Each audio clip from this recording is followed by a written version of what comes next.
Nous avons réfléchi dans le programme comment, avec nos collègues, comment aussi apporter une dimension plus économique et institutionnelle, politique à notre programme. Et donc, cette troisième table ronde portera sur la pluralité des acteurs et des dynamiques nouvelles engendrées par les crises. Dans le système multilatéral, les États ont perdu progressivement leur position d'acteurs clés face au système bancaire, ONG, lobby, grandes entreprises, associations syndicales, patronales, professionnelles, tandis que des problématiques aux échelles mondiales et régionales liées au réchauffement climatique, développement durable, migration, coopération technologique, investissement et financement se complexifient. La volonté de coopération, finalement, n'est pas acquise. Dans ce réseau dense d'interdépendance et de réconfiguration politique et institutionnelle, les États jouent-ils encore un rôle majeur dans le monde et en Amérique latine? Donc, c'est un peu l'interrogation que nous avons eue quand nous avons pensé à cette table ronde. Les accords régionaux, la géopolitique, les modes de financement sont des enjeux majeurs dans ce contexte. Et donc, quelle place pour le développement de nouveaux modèles de coopération, quelles articulations infra-étatiques, interrégionales et internationales? Et nous remercions donc à nos communicants qui se sont inscrits pour cette table ronde, à savoir Malo Vines, étudiant en Master Histoire à l'IH-EAL, Amérique latine, qui va nous présenter donc l'Amérique latine en crise de démocratie, une constante dans les discours des promoteurs de la démocratie. Rosano, qui est avec nous donc sur Google Meet, doctorat en sciences politiques Triangle à Lyon, et qui va nous présenter donc son document qui s'intitule Los medios alternativos independientes digitales mexicanos frente a las crisis del caso Ayotzinapa en México y Europa como base de un movimiento social transnacional. Et Juliette Martin, doctorante en territoire, société et développement à UHES, Université de Chile, modèles territoriaux de résilience, discours hégémoniques et effets sociaux spatiaux en Amérique latine. Et donc, nous remercions également M. Carlos Quenan, professeur d'économie à l'IHUAL CREDA, et également vice-président de l'Institut des Amériques, de vouloir modérer cette table ronde et également donc, discuter les présentations avec des axes peut-être aussi à améliorer et à mettre en valeur pour l'heure et demie qui suit. Merci à vous de votre présence. Merci. Ouais, je vais partager l'écran.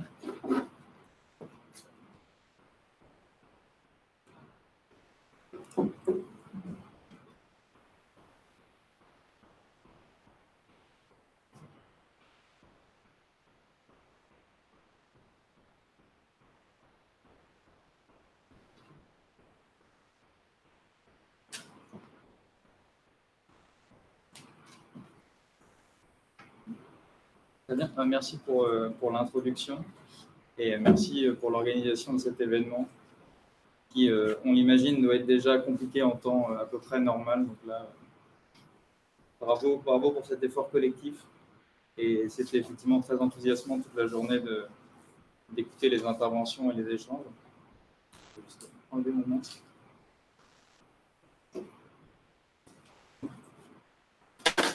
Moi, je vais vous parler de promotion de la démocratie. Alors, qu'est-ce que c'est? C'est un projet de politique étrangère, une forme d'intervention dont le but affiché est de soutenir le développement de la démocratie libérale dans le monde via le financement de projets, et dans le cas qui m'occupe, aux États-Unis ou à l'étranger. Cette politique, qui porte le label Promotion de la démocratie, naît pour les États-Unis dans les années 80 et on s'intéresse aux premières années de ce projet. Pierre Mélandry et Justin Weiss écrivent qu'à la fin de la guerre froide, la disparition de l'URSS prive les États-Unis à la fois du seul ennemi assez formidable pour galvaniser leurs énergies intérieures et de tout alibi vis-à-vis du monde extérieur. Cela veut dire, entre autres, que les fondements de la politique étrangère des États-Unis sont ébranlés. Le politiste Nicolas Guillot estime que ce projet, la promotion de la démocratie, survit de façon quelque peu paradoxale à la fin du conflit. Selon lui, c'était dans la lutte idéologique entre les deux blocs que cette politique s'était développée et la privation de l'adversaire principal conduirait alors à un vide de légitimité. Le projet doit alors, selon lui, se réinventer, notamment en développant ce qu'il appelle une stratégie d'investissement savant qui lui conférerait une nouvelle légitimité, ce qui est vrai à certains égards. Le but de notre intervention est de nous demander si la promotion de la démocratie est simplement un produit de la guerre froide, un projet de guerre froide, ou si, comme nous le pensons, elle relève également de logiques qui dépassent le cadre de ce conflit et qui pourraient permettre de mieux comprendre la permanence de ce projet au-delà des années 80 qui les ont vu naître. Pour cela, nous allons nous intéresser aux activités d'une organisation, the National Endowment for Democracy, la Fondation nationale pour la démocratie, qui est créée en 1983 sous l'administration de Ronald Reagan. C'est une organisation privée, mais qui est financée par des fonds publics et qui joue un rôle précurseur dans la promotion de la démocratie aux États-Unis.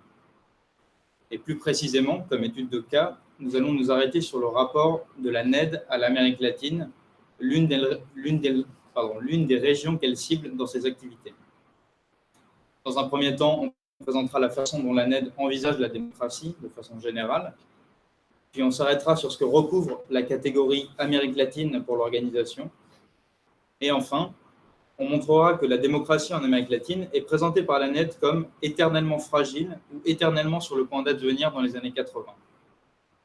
Cette étude doit nous conduire à nous interroger plus largement sur la nature du projet de promotion de la démocratie et sur son essence ou non de projet de guerre froide. Pendant la présentation, j'aurais tendance à dire la NED par simplification, mais pour les sources, on va s'appuyer principalement sur la loi de financement de la NED qui est votée par le Congrès en 1983, c'est le NED Act. Les rapports annuels de l'organisation vont nous permettre d'examiner le discours du président Karl Gershman. En fait, il fait une espèce de mot d'introduction au début de chaque rapport qui nous donne des informations intéressantes. Et puis, on a aussi tout un tas d'informations sur les programmes que finance cette organisation, notamment les montants et les pays ciblés.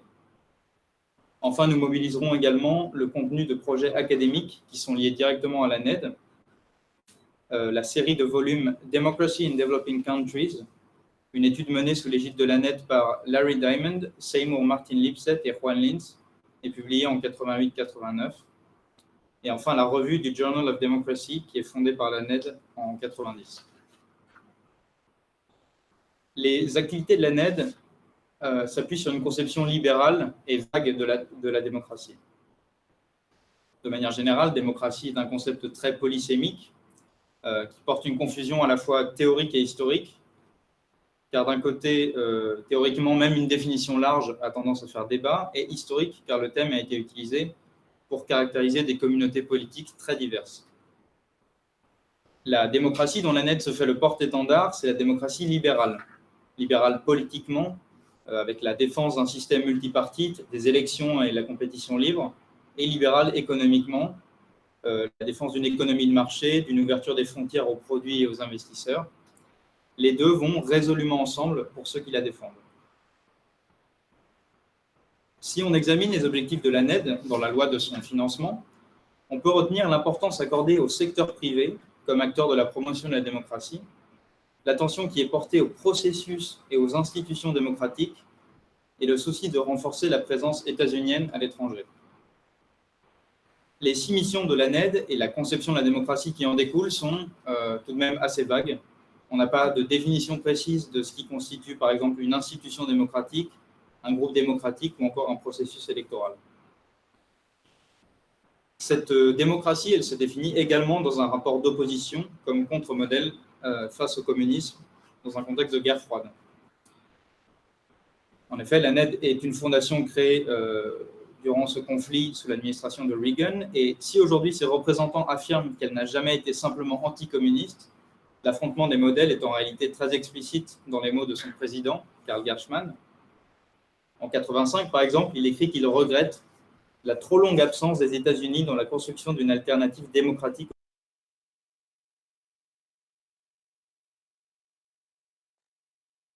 Il est présenté comme déjà gagné en 1989.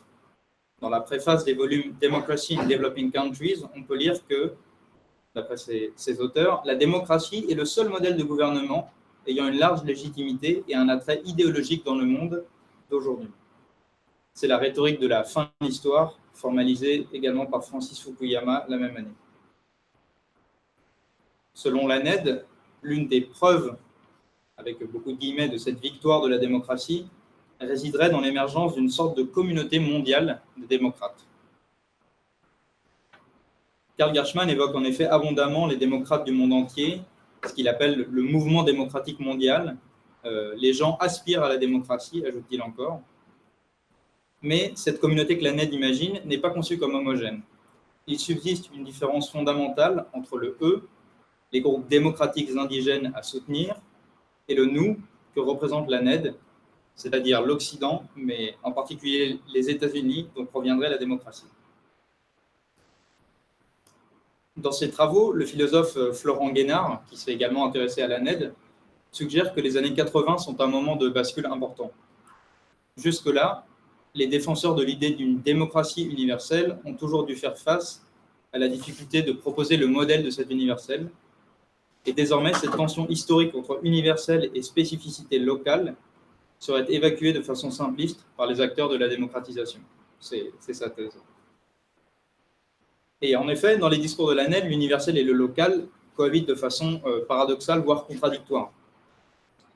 D'un côté, il y a une reconnaissance rhétorique de l'importance des spécificités locales. Karl Gershman affirme en 1985 qu'un système démocratique peut prendre diverses formes, adaptées aux besoins et aux traditions locales, et ne devrait donc pas suivre le modèle américain ou tout autre modèle particulier. Pourtant, en 1991, c'est bien de ce modèle américain dont il s'enorgueillit. Et déjà en 1983, un rapport préliminaire à la création de la NED écrivait que, je cite, « Le système de valeurs démocratiques, le plus fier héritage est l'industrie d'exportation la plus stable des démocraties industrialisées. » Peut-être cette tension n'en est-elle pas une, du point de vue de l'organisation. Le discours de Karl Gershman semble se nourrir du mythe de l'universalisme américain, c'est-à-dire, selon Ludovic Tournès, de la certitude que ce qui est bon pour les États-Unis l'est également pour le monde entier. En tout cas, la NED affiche donc le but de promouvoir une démocratie libérale, celle des États-Unis, pour s'opposer au communisme et pour soutenir un mouvement démocratique présenté comme spontané et mondial. Avant de nous intéresser à la façon dont la NED envisage l'état de la démocratie en Amérique latine, on va s'arrêter sur ce que cette catégorie Amérique latine signifie pour l'organisation. C'est encore une notion, hélas, qui renvoie à une réalité floue et compliquée à définir. On s'est appuyé sur les réflexions de Ricardo Salvatore et Marc Berger, qui proposent de l'approcher par l'angle des représentations. Et c'est ce qu'on a fait pour ce travail. Ici, on envisage l'Amérique latine comme un ensemble de représentations forgées par la NED et avec laquelle on se familiarise grâce à ses activités et à ses discours. Par exemple, l'intitulé des régions dans les rapports annuels de l'organisation nous donne une idée de la façon dont elle envisage le monde à démocratiser et cette évolution. De 84 à 90, il y a 4 régions, l'Amérique latine, l'Asie, l'Europe et l'Afrique. Et en 91, 2 changements intéressants. D'une part, la distinction entre l'Europe centrale et de l'Est d'un côté et les anciennes républiques soviétiques de l'autre. Et enfin, l'apparition de la région Moyen-Orient. Entre 85 et 91, 25 pays sont listés pour l'Amérique latine, incluant notamment des pays non luso ou hispanophones du sous-continent et de la Caraïbe. En ce qui concerne la place de l'Amérique latine dans le budget de la NED, elle représente environ 50% du budget dans les premières années, et par la suite, les centres d'intérêt évoluent. Le détail des programmes, maintenant, va nous apporter des informations intéressantes sur les pays qui sont spécifiquement ciblés en Amérique latine. Alors, on va examiner quelques données que j'ai relevées dans les bilans de l'organisation en termes de nombre de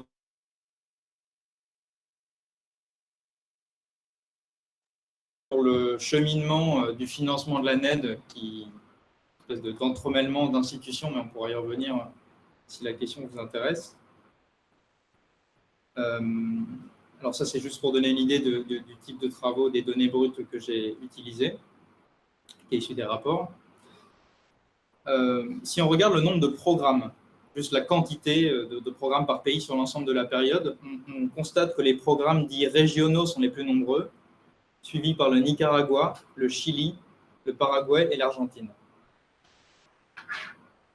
Maintenant, si on examine l'évolution du nombre de programmes sur la période pour les 4 pays cités précédemment, on voit que le nombre de programmes semble lié à des dates clés dans les pays concernés. Dans le cas du Chili, par exemple, on a un pic en 88, qui est l'année du référendum.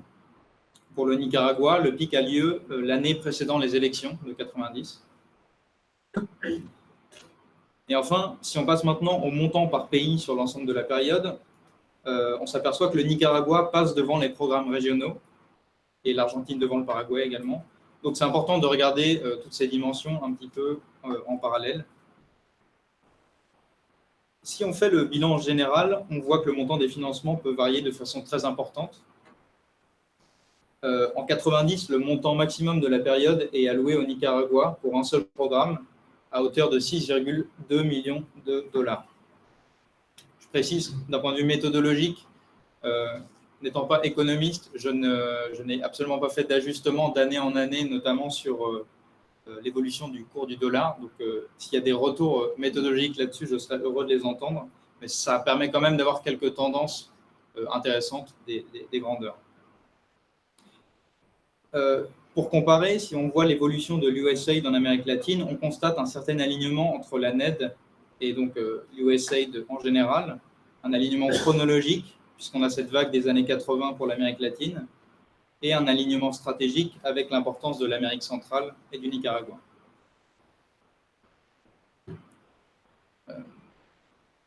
Il nous semble cependant important de ne pas considérer la promotion de la démocratie simplement comme une politique étrangère qui serait à étudier sous l'angle des relations États-Unis-Amérique latine. En effet, plusieurs arguments nous incitent à dépasser cette approche. Comme on vient de le voir, la prééminence de seulement 4 ou 5 pays en Amérique latine, et dès lors, est-ce que ça a du sens d'englober toute la région dans l'analyse? Et au sein des pays, c'est ce qu'on va montrer à présent, il y a la récurrence de certains acteurs, que ce soit les bénéficiaires des financements de la NED ou les intermédiaires, c'est-à-dire ceux qui vont faire parvenir ce financement aux bénéficiaires finaux.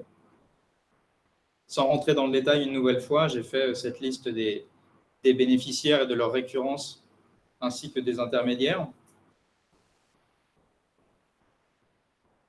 De ce fait, voilà, on peut se demander, est-ce qu'il est pertinent de qualifier simplement de politique étrangère les activités de cette organisation, sachant que la NED est financée par des fonds publics, mais ce n'est pas une agence fédérale, et elle insiste beaucoup là-dessus.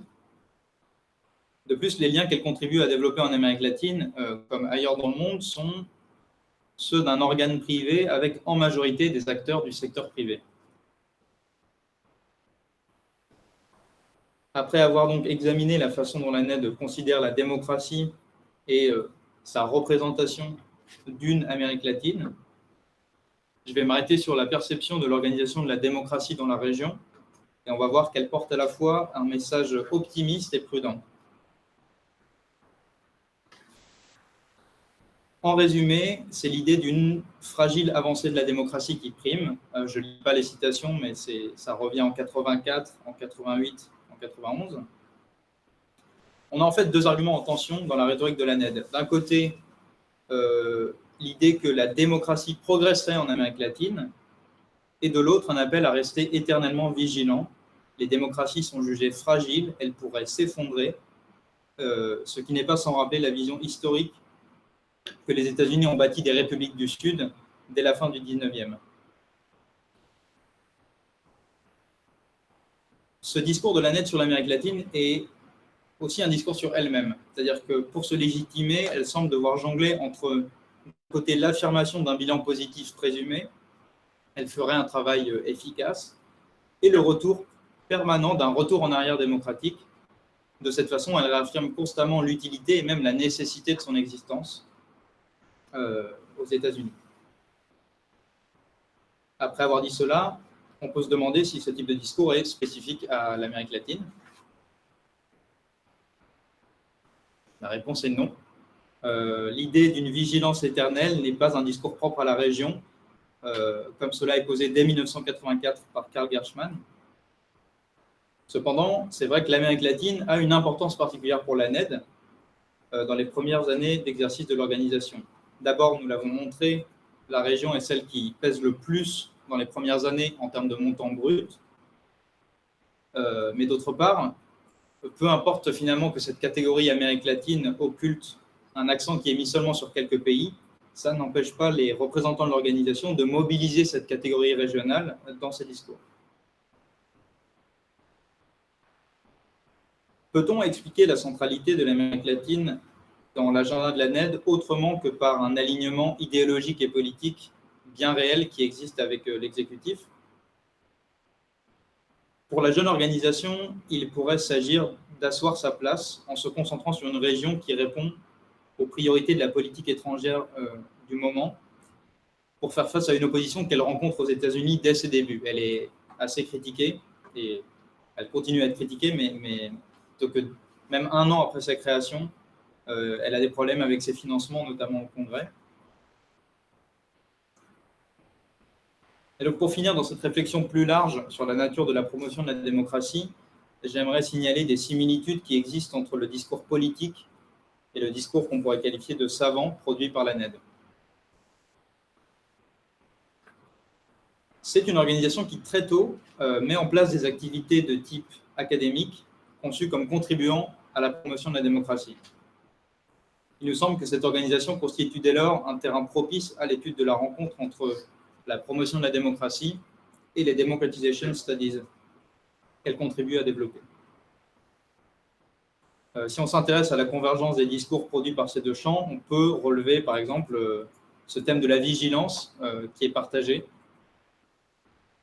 Les éditeurs de Democracy in Developing Countries écrivent par exemple en 88 « Il est certain que rien ne garantit que les progrès démocratiques récents et continus ne connaîtront pas une inversion. » Ce qui est fondamentalement la même chose que disait Karl Gershman, la citation que j'ai lue tout à l'heure. Il y aurait d'autres aspects à explorer plus en détail, d'autres pistes de recherche, mais que je ne développe pas. Et donc en conclusion, pour faire écho au titre que nous avons choisi, on a essayé de montrer que l'Amérique latine est toujours présentée par la NED comme étant en crise de démocratie, toujours en instabilité, en risque de retour en arrière entre 83 et 91. Et cet exemple nous permet de dire quelque chose de plus général sur la nature même du projet de promotion de la démocratie. Nous nous étions demandé, s'agit-il d'un projet de guerre froide? Car après tout, il naît dans les années 80. À certains égards, oui. On a bien un affrontement des modèles explicites, la démocratie libérale contre le communisme, et la NED obtient des financements notamment grâce aux priorités du conflit, comme pour le Nicaragua. Mais le projet obéit aussi à des logiques qui dépassent l'affrontement des deux blocs. Ça, c'est notre thèse. Des logiques qui dépassent chronologiquement ce conflit, avec un intérêt de la NED pour la région Amérique latine qui doit vraisemblablement beaucoup à un rapport historique des États-Unis à l'hémisphère occidental. Et l'universalisme américain, perceptible dans les discours de la NED, a également des origines qui remontent au moins au début du siècle. Enfin, il y a aussi des logiques qui dépassent thématiquement l'angle de la politique étrangère pour l'étude de cette organisation. Il faudrait aussi appréhender ce projet sous l'angle des liens privés-privés et s'interroger sur la dimension académique de ce projet. Et à titre d'ouverture, c'est donc cette dernière dimension qui m'intéresse particulièrement cette année. J'aimerais démontrer l'intérêt de proposer une histoire conjointe de l'origine de la promotion de la démocratie et des democratization studies dans les années 80, puisque ce sont deux histoires qui n'ont pas encore été vraiment écrites en tant que telles et qui pourraient s'éclairer mutuellement. Et donc pour cela, nous travaillons à la fois sur la jeunesse de l'organisation dans les années 60 et sur ses premiers projets scientifiques dans les années 80. Je vous remercie.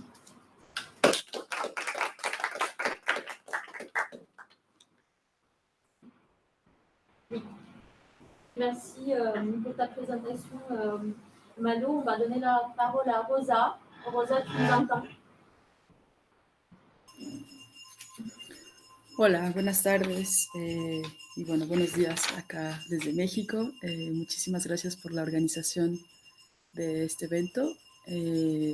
Estoy muy feliz de poder compartir con ustedes algunas pistas de mi investigación. Si escuchan un poco de ruido de fondo, es el ruido de la calle. Una disculpa, no depende de mí. Pero bueno, estoy feliz de poder compartir con ustedes estas pistas de trabajo después de una transferencia de que empecé mi tesis en Ciencias de la Comunicación y ahora, como me faltaban algunas herramientas pues teóricas, metodológicas, me he transferido a Ciencias Políticas y bueno, quise inscribir mi presentación en la mesa número 3, Crisis y Actores, Nuevas Dinámicas Infra, Inter y Transnacionales. Mi tema que voy a presentar hoy tiene que ver con el tema que es el de tesis, trata sobre los medios alternativos o independientes digitales desde México frente a la crisis del caso Ayotzinapa en México y en Europa como base de un movimiento social transnacional. Pues bueno, empezando por decir que la masacre y la desaparición forzada de los estudiantes de la Escuela Normal Rural de Ayotzinapa, en una de las regiones más pobres de México, desató una crisis política y fue también reflejo de una crisis humanitaria y social que se vive en México desde hace varios años, en específico desde pues, el 2006 con el inicio de la llamada guerra contra el narcotráfico. Voy a empezar a compartir mi pantalla también. ¿Dónde está? Por aquí. Creo que es esta. Bueno, espero que la puedan ver, no estoy muy segura. Muy bien, ahí está. Bueno, se puso en evidencia mediante, bueno, gracias a esta crisis, la violencia generalizada y la amplitud del problema de la desaparición forzada, de las fosas clandestinas. Y todo este problema provocó un movimiento social en exigencia de justicia de gran envergadura a nivel nacional, pero también internacional. Se piensa, bueno, después de las investigaciones que se han llevado a cabo en torno a este tema, que el movimiento social es como este movimiento social internacional o transnacional, en este caso, como lo he llamado, que va más allá de las fronteras, ¿no? Más allá también de los propios Estados-naciones y en paralelo a las organizaciones no gubernamentales, pues es un compromiso conjunto de búsqueda de pistas para dar una lectura global al caso de Ayotzinapa y a los numerosos casos de violaciones de los derechos humanos en México. El argumento es que pues, no se trata de un asunto doméstico, sino que está ligado al plano internacional. Por eso las tantas denuncias e investigaciones en torno a la venta y tráfico de armas, el tráfico de drogas y la falta de los respetos a cláusulas internacionales en materia de cooperación económica, de seguridad, bueno, etcétera. Pues fue en septiembre del 2014, cuando ocurrió esta masacre y esta desaparición forzada de los estudiantes de esta escuela normal. Y después, enseguida, hubo estas grandes manifestaciones que han sido las más impresionantes en la historia reciente de México. Pues así considero que los medios de comunicación alternativos fueron importantes dentro de este movimiento social transnacional y el caso de Ayotzinapa pues revitalizó la actividad y las redes de medios alternativos, al mismo tiempo que provocó la reacción y la creación de grupos de solidaridad en Europa que utilizaron estos medios y crearon otro tipo de herramientas de comunicación y plataformas de información autónomas. Bueno, pues en este caso no se trataba solamente de denunciar un sesgo mediático, como llamaban ellos, en torno a una verdad histórica que fue difundida en los medios hegemónicos por las redes oficiales, por el gobierno, sino también se trataba de ofrecer una información alternativa mediante la investigación periodística y el acompañamiento a las víctimas. Pero al mismo tiempo también trataba de promover la organización y las movilizaciones en torno a este caso. A nivel local, desde donde se encuentra la escuela normal, pero también luego a nivel regional, a nivel nacional y después más allá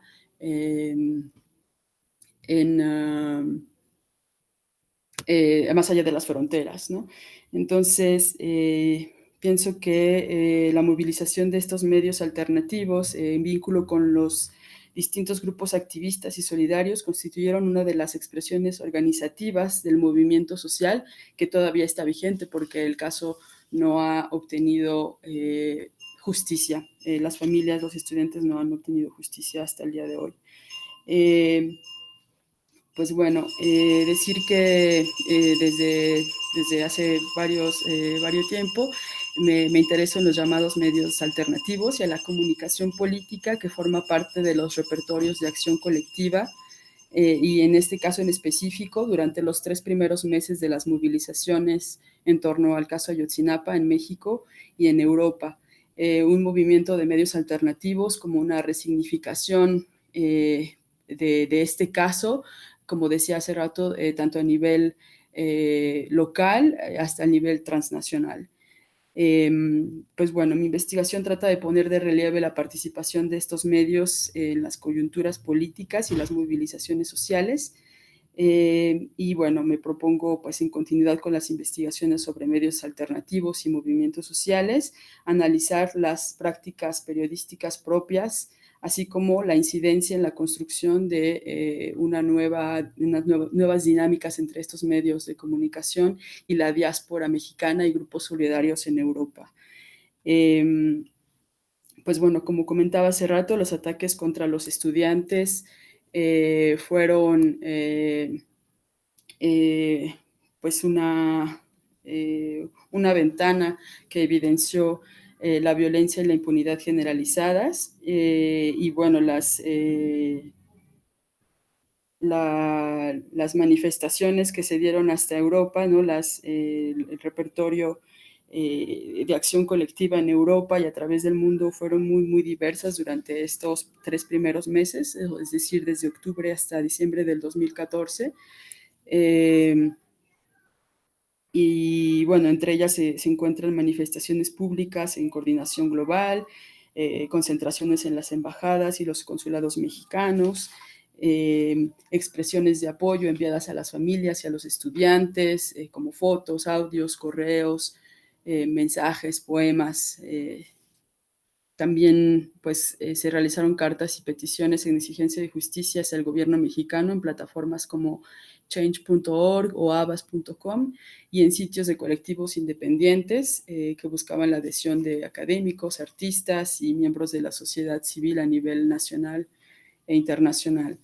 Otras actividades fueron las conferencias y jornadas de información, de volanteo, proyecciones en universidades, escuelas, centros sociales y hasta iglesias en diferentes ciudades de México y del mundo. Y bueno, también se cuentan entre las actividades colectivas, scratches en movimientos oficiales en el extranjero, pero también comidas y, digamos, fiestas de recaudación de fondos. Pues bueno, la pregunta es, en el planteamiento del problema, mi pregunta es cómo y qué roles jugaron los medios independientes o alternativos, como les he llamado, y que después voy a hacer una pequeña definición de ellos, aunque hay bastantes en torno. ¿Qué roles jugaron estos medios en la movilización y la organización de la diáspora mexicana y los grupos solidarios con las causas mexicanas en los países europeos? ¿Cuál es la acción colectiva más allá de las fronteras dentro de este movimiento social? Y bueno, tiene que ver, la investigación tiene que ver con no solamente las expresiones, digamos, las manifestaciones en las plazas o en las calles, sino también en las arenas mediáticas. Pues como he comentado hace rato, hubo una disposición de los medios hegemónicos, de los medios de masa por parte del gobierno para presentar esta verdad histórica, pero de acuerdo con la socióloga Hélène Roux y con otras observaciones que he realizado, que faltan elementos contextuales en la manera en que las desapariciones de Ayotzinapa fueron reportadas por estos medios convencionales o hegemónicos. La primera fue que Ayotzinapa fue tratado como un evento excepcional en lugar de extender un reporte sobre la generalización de la desaparición forzada en México. El segundo es que no se destacó la impunidad estructural del sistema de justicia mexicano. Y en tercero es que no hubo una problematización en el aumento de los cárteles y de eventos violentos como un fenómeno causado y permitido por esta impunidad estructural del sistema legal. Las otras observaciones sobre estos enfoques mediáticos es que, por un lado, que también fueron denunciados por las propias familias y las ONGs que las acompañan. Por un lado, es la revictimización que sufrieron estas familias y estudiantes de Ayotzinapa. Es una práctica mediante la que se sugiere la responsabilidad de las víctimas en los hechos, es decir, que fueron acusados de ser infiltrados en el narcotráfico propios estudiantes de la escuela, pero también criminalización de las protestas encabezadas por las familias. Y una segunda observación es que ciertos artículos publicados en la prensa es que buscaron desacreditar y desprestigiar las investigaciones y a los integrantes de los grupos de expertos independientes, quienes iban refutando las versiones oficiales de esta verdad histórica. Pues bueno, este estudio se interesa en la actividad intensa de los medios alternativos como contrapeso a esta información, pero no solo como eso, sino como una propuesta de información alternativa en torno al tema. Pues bueno, me parece importante, también no lo voy a tratar mucho aquí, pero dentro de la investigación también cuáles son las condiciones en que trabajan los periodistas, las y los periodistas en las agencias de noticias en México. La violencia también a la que son expuestas estas personas y cómo ellas han ido más allá de esta exposición y se han aliado para realizar convergencias de periodistas independientes que van denunciando la realidad social mexicana. Bueno, pues ante esto quisiera pues formulo algunas hipótesis que tienen que ver que en relación a los crímenes de Ayotzinapa, la información alternativa difundida por estos medios independientes contribuyó a fracturar un discurso y un espacio dominado por los medios hegemónicos y a la versión oficial. La segunda es que la información profundizada y crítica sobre estos eventos cumple con una función social, llevando el debate público hacia cuestiones y problemas de interés público, dando recursos a los espectadores, a los lectores, para poder ejercer una acción política mediante la movilización, la exigencia de transparencia, de justicia y de verdad. Y la tercera hipótesis es que las dinámicas de la comunicación transnacional y los medios alternativos están reconfigurando el compromiso político y social de la diáspora mexicana y de los colectivos solidarios con causas mexicanas desde Europa, ¿no? Que tiene que ver con digamos, resistencias de los pueblos originarios y otros movimientos sociales. Y así es como pues propongo que estos nuevos actores, hablando en esta mesa número 3, crisis y actores, ¿no? Son nuevos actores potencialmente influyentes en la resolución de la problemática de los derechos humanos en México. Pues bueno, ¿de qué manera se llevó a cabo este manejo de la información, tanto por parte de los medios alternativos como por parte de los que yo llamo mediaactivistas, ¿no? Ahora vamos a pasar un poco a este tema, porque es la relación entre los dos, la relación entre los medios de comunicación alternativos o independientes y los activistas que se apropian o hacen uso de estos medios de diferentes maneras. Ahora, pues nada, solamente decir que para mí es importante hacer un trabajo que este tipo de periodismo merece un trabajo de investigación importante, tanto como la prensa convencional, ¿no? Por ser, pues bueno, un detonador y parte de las acciones colectivas dentro de este movimiento transnacional. Voy a explicar rápidamente cuál ha sido mi metodología.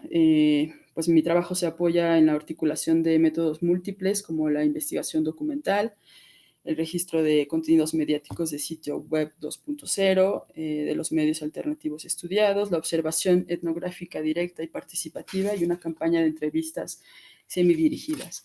Decir que bueno, la observación etnográfica participativa la llevé a cabo durante diferentes periodos, en particular durante el movimiento estudiantil en 2012 y luego en México y luego desde Francia, asistiendo a las reuniones organizativas y manifestaciones por Ayotzinapa, pero también pues asistiendo a reuniones estratégicas de estructuración durante la creación de un medio alternativo y participando a una iniciativa de coordinación ciudadana en Europa en defensa de los derechos humanos.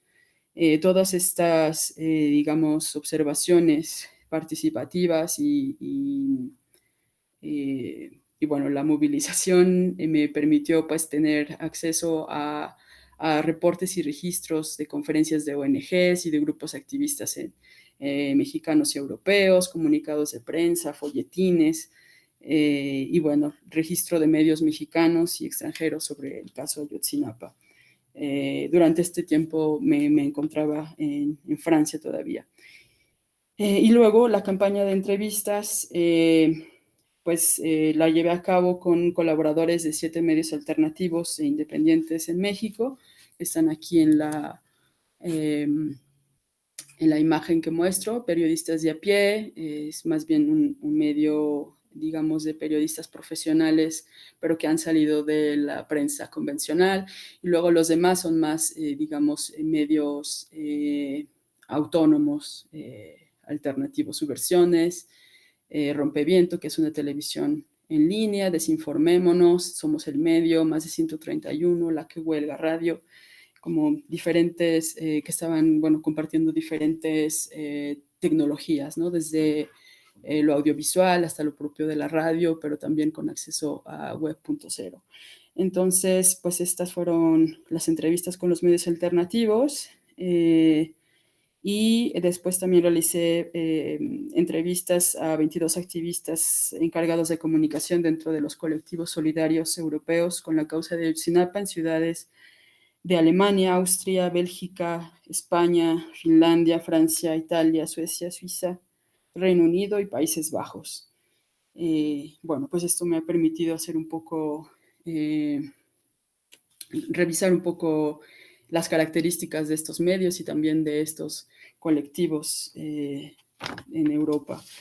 Y pues bueno, pasando un poco a las pistas que quería presentar hoy para el marco teórico, pues bueno, decir que este análisis lo quiero centrar sobre el rol de los medios alternativos en la movilización y en la organización de la diáspora mexicana, como dije hace rato, y los colectivos solidarios en diferentes países de Europa.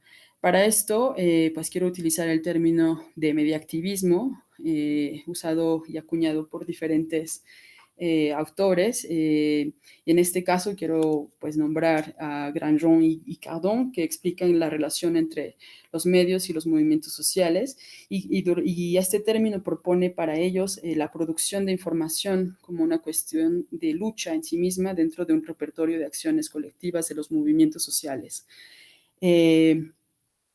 Para otros autores, como Gilmore, se trata de las convergencias tácticas, estratégicas y tecnológicas dentro de los movimientos sociales también. Pues bueno, otra forma de llamar este mediaactivismo, Grandjean y Cardon proponen la movilización informativa como un sinónimo. pues bueno, yo me propongo pues descifrar la manera en que estos repertorios de acción colectiva, desde la comunicación interna y sobre el manejo de la información, funcionaron para dar paso a este movimiento social que tuvo repercusiones tanto a nivel local como global en el ámbito político, social, económico, mediático, pues no, a partir de Ayotzinapa. Cómo estas redes militantes, estos colectivos solidarios, como los llamé antes, participaron en la construcción del propio discurso, de la propia identidad, así como de estrategias y acciones que representaran las exigencias del movimiento dentro del espacio público, desde la difusión de información alternativa hasta la propia producción de esta. No era solamente una réplica o una traducción, sino que era la propia producción de información y encontrar métodos para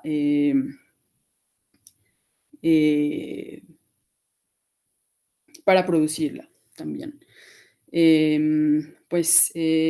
Dentro de estos marcos de acción colectiva desde la comunicación, pues distingo dos que también tienen que ver con literatura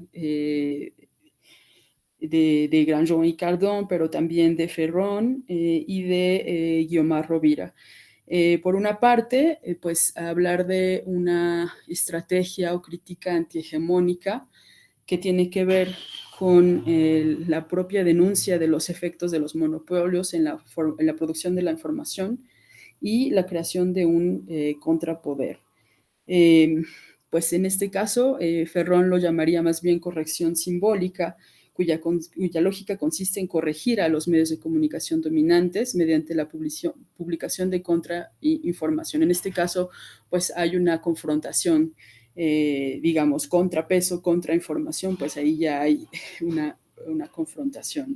El objetivo, pues, para este tipo de crítica antihegemónica o corrección simbólica es tratar de reequilibrar el manejo mediático que es desfavorable hacia el movimiento o en este caso hacia las propias víctimas en el debate público a través de una controversia pública dentro o frente a las arenas mediáticas dominantes.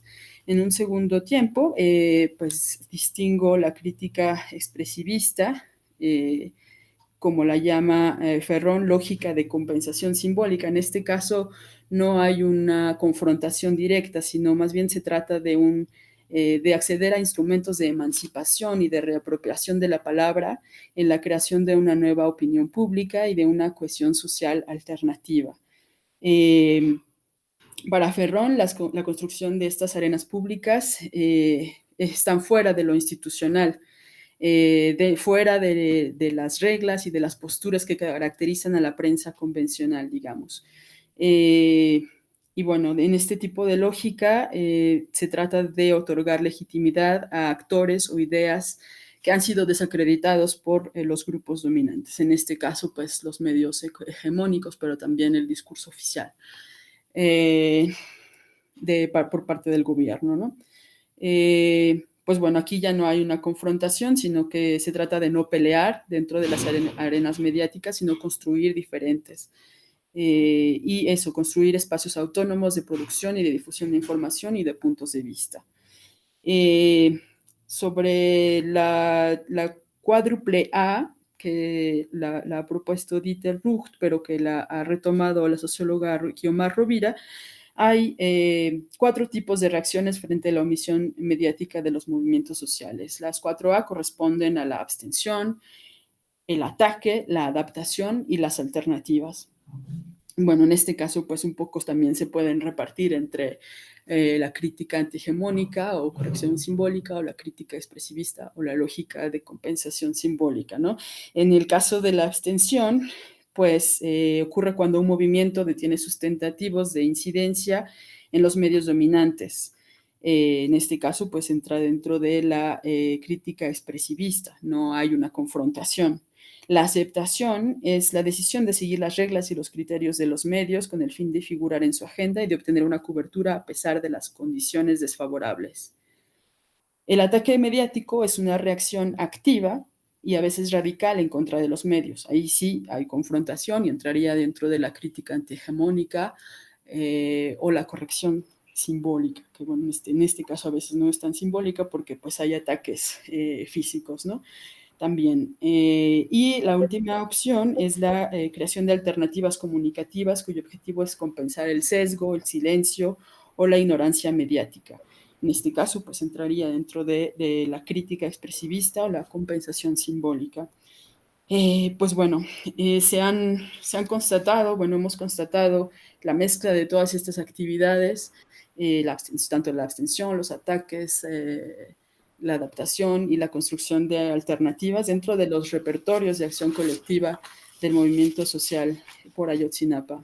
Rosa, si estás de acuerdo, creo que podemos entrar en mucho más detalles después también con los comentarios de Carlos y quizás Claro. las preguntas, porque bueno, los 20 y pico minutos pasaron y quizás está mejor de dejar el tiempo también de comunicar, solamente si tienes algo esencial por concluir. Sí, una disculpa por el tiempo. Sí, solamente decir que bueno, estos medios alternativos han jugado un rol dentro de los procesos de subjetivación política mediante todas estas, digamos, marcos, ¿no? Todas estas actividades que han realizado y pues nada, terminar con algunas imágenes, las diferentes nominaciones que se le dan a los medios alternativos. Hay una red muy grande, unos movimientos de medios libres que se movilizan cuando hay este tipo de coyunturas.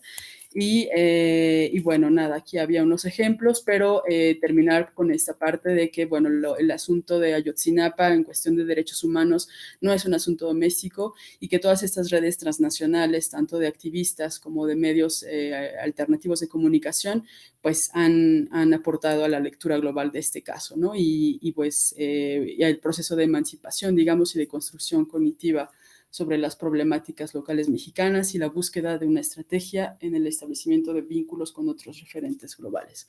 Una disculpa otra vez por el tiempo, me emocioné y muchas gracias. Ningún problema, lo importante es tu pasión. El pasión por tu temática y por todo lo que hiciste, creo que es lo más importante, es por eso que tenías ganas de expresar todo lo que tú hiciste y es muy interesante también, fue muy interesante escucharte. Solamente que empezamos un poco tarde y bueno, el tiempo no es extensible. Et donc, on donne la parole sans plus tarder à Juliette Marron, qui attend, je pense, faire son exposé également, donc pour nous présenter modèles territoriaux de résilience, discours hégémonique et effets socio-spatiaux en Amérique latine. Juliette, à toi la parole. Oui, bonjour à toutes et à tous. Je dois juste présenter. Donc pour cela, Rosa, je crois que tu dois arrêter de présenter.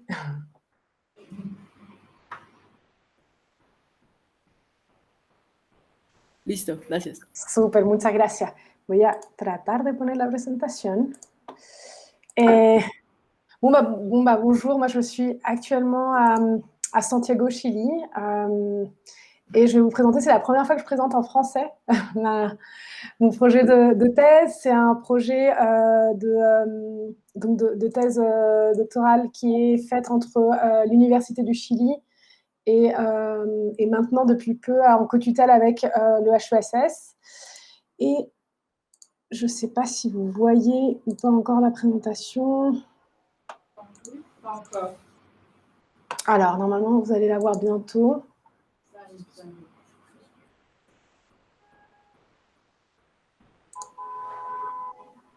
Bon, et pour le coup, une fois que je mets la présentation, je ne vois plus rien. Donc, je ne sais pas si vous pouvez juste me confirmer par audio que tout marche bien.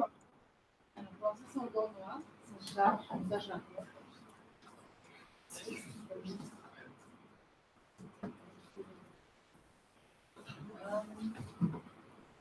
Bon, apparemment, ça charge.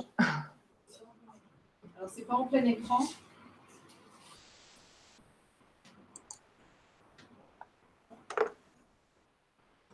Hop, j'ai eu un tout petit souci avec PowerPoint. Je vais rouvrir la présentation.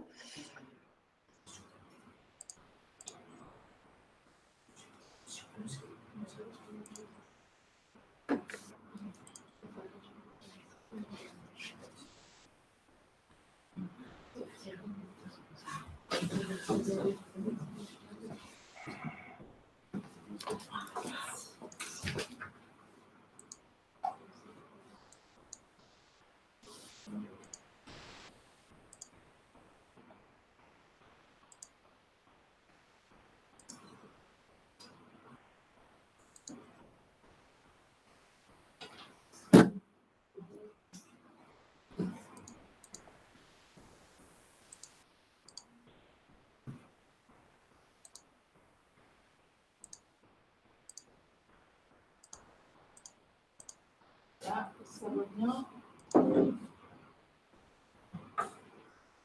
Voilà. Normalement, ça devrait être bon. Oui, c'est la bonne. Bon, bah super. Donc, ma présentation s'appelle « Modèle hégémonique de résilience et effets sociospatiaux en Amérique latine ». Et je vais présenter en particulier le cas des agencements transnationaux et locaux d'un projet, d'un réseau, réseau global de villes qui s'appelle 100 villes résilientes, à partir d'un cas de ville-région, puis c'était plutôt une région métropolitaine, à Santiago du Chili. Donc, je voulais commencer par situer en fait les modèles et les discours globaux de résilience et leur rapport par rapport aux crises, parce que nous sommes aujourd'hui quand même dans deux journées d'études liées donc aux crises et les discours de résilience sont des discours qui sont associés au discours d'un monde en crise. Alors, on peut mettre l'étiquette qu'on veut après crise, on peut parler de crise climatique, environnementale, sociale, ou également, depuis un an, de la pandémie. Et on voit associer donc à ce discours d'un monde en crise où les sociétés doivent s'adapter à des risques nouveaux et croissants, accompagner à ce discours l'émergence de discours globaux sur la résilience comme une façon d'habiter ce monde en crise ou comme des stratégies nécessaires, obligatoires, nécessaires, comme des formes de mandats sociaux pour habiter ce monde en crise. Le concept de résilience est en vogue depuis les années 2000 dans différents champs d'expertise et des politiques publiques. Et de nombreux artefacts théoriques et méthodologiques ont été construits, surtout depuis 10 ans, pour favoriser la résilience et ont aussi été mis en place principalement au niveau urbain. Et donc cet exposé propose une analyse à partir d'un modèle hégémonique global de résilience afin de comprendre comment ces modèles agissent et potentiellement transforment les territoires latino-américains. Donc à partir d'un cas qui était celui de Santiago Resiliente, qui a été mené au Chili depuis 2015 dans le cadre d'un réseau global appelé 100 villes résilientes. C'était le point de départ de cette présentation, le fait que la résilience est associée à la perception d'un monde en crise, d'un déploiement discursif en expansion dès les années 2000 à des niveaux globaux, nationaux et locaux, et dans des agendas de politiques publiques diverses. Par exemple, on peut penser à la Smart City jusqu'à l'adaptation au changement climatique, la gestion des risques, l'aide humanitaire ou la défense militaire, entre autres. Le concept de résilience est amplement critiqué, tant du côté des défenseurs de la résilience comme du côté de la littérature plutôt critique de la résilience, du fait de son ambiguïté, de son absence de prise en considération des structures de pouvoir et d'agencement, de sa mobilisation idéologique participant de la gouvernementalité néolibérale. Voilà. Donc, lui sont reprochés son caractère universaliste, son association à des phénomènes contemporains de remilitarisation de la gestion urbaine et des risques, de commodification et privatisation de la gestion des risques de désastres, l'éloignement des perspectives de justice sociale et de justice territoriale, justice climatique, également le fait qu'on l'associe à un concept de status quo qui reviendrait à une vision post-politique de la crise et des solutions à celle-ci. Et finalement, des études empiriques qui ont été menées sur des projets de résilience, donc, comme je vous disais, qui ont eu lieu surtout depuis 10 ans, ont montré l'accentuation des inégalités socio-spatiales du fait des projets de résilience. Donc, on associe fortement la résilience, le discours de la résilience, mais également les modèles de résilience à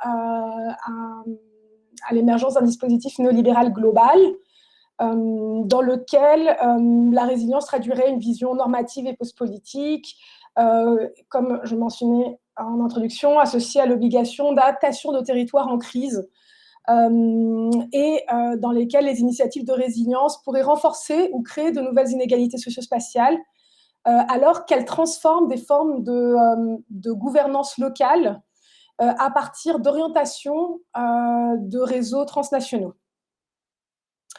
Et dans tout ce champ d'études plutôt critiques de la résilience, il y a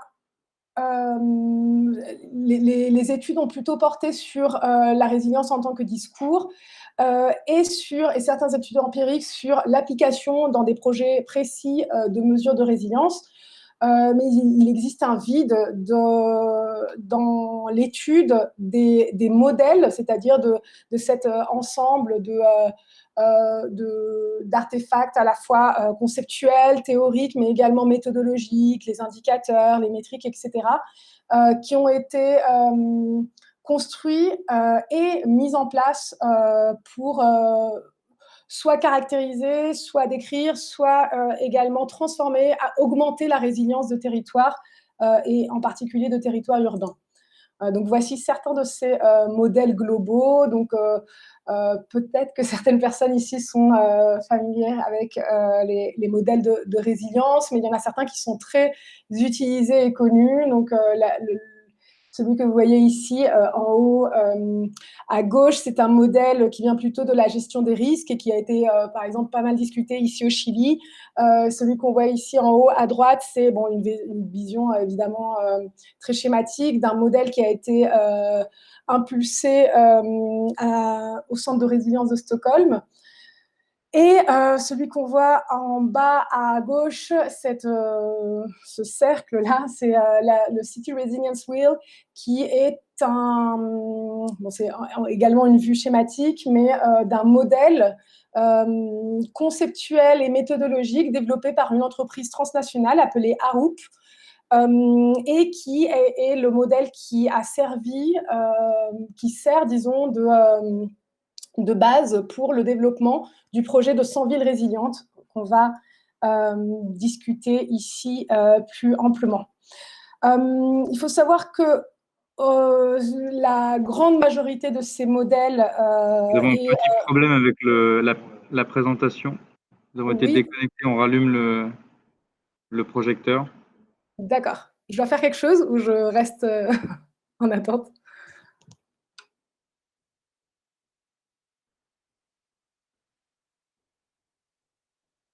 Allô? Vas-y, vas-y. Je continue la présentation? Oui, c'est bon, ça a été remis. Désolée. D'accord, super.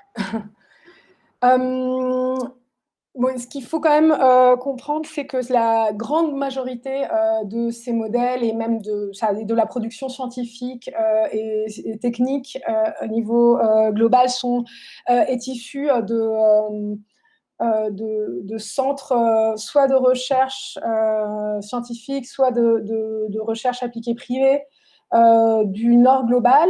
Et donc, il y a des études biométriques qui montrent en fait les réseaux dominants de production scientifique et technique sur la résilience. Et en particulier, l'importance d'un réseau global qui s'appelle le Resilience Alliance, et dans lequel participent surtout des scientifiques des États-Unis, du Canada et d'Europe, et qui impulse depuis les années 90 des initiatives scientifiques, la production de nombreux événements, une revue scientifique propre sur, disons, ces visions de résilience.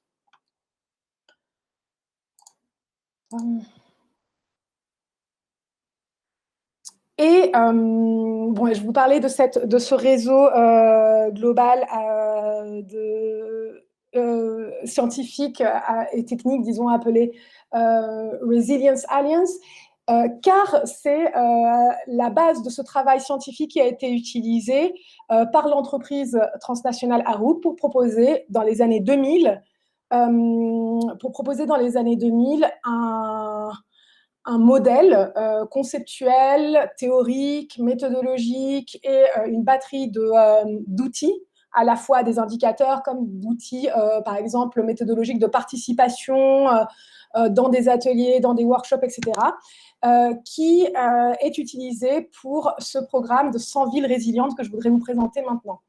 Donc, ce programme a été créé en 2013 par la Fondation Rockefeller, comme un programme donc, de philanthropie du XXIe siècle, préoccupé par le futur urbain ou le futur des villes, et qui est complètement en ligne avec ce que je vous ai introduit au tout début de la vision d'un monde en crise et d'un monde, disons, où les villes sont exposées à des risques majeurs.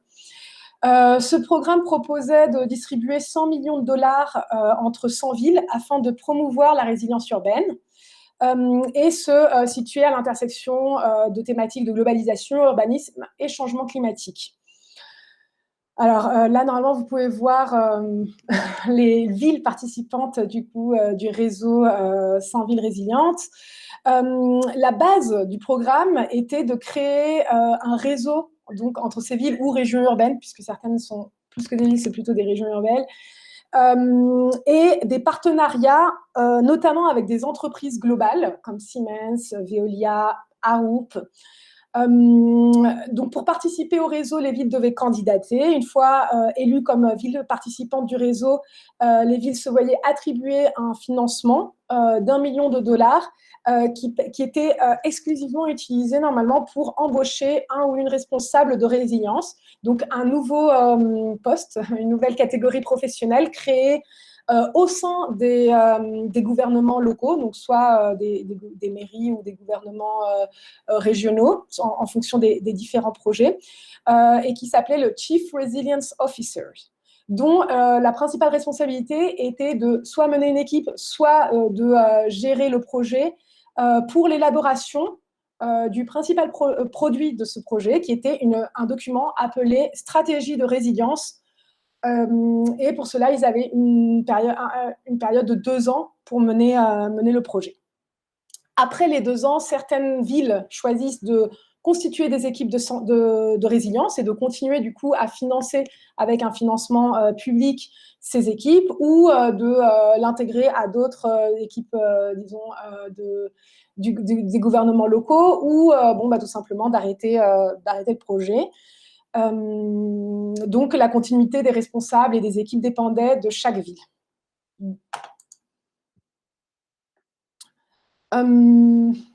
Et peut-être quelque chose que j'ai oublié de dire, c'est que le document de diagnostic, cette stratégie de résilience est à la fois un document de diagnostic de la situation de la ville et de la région urbaine.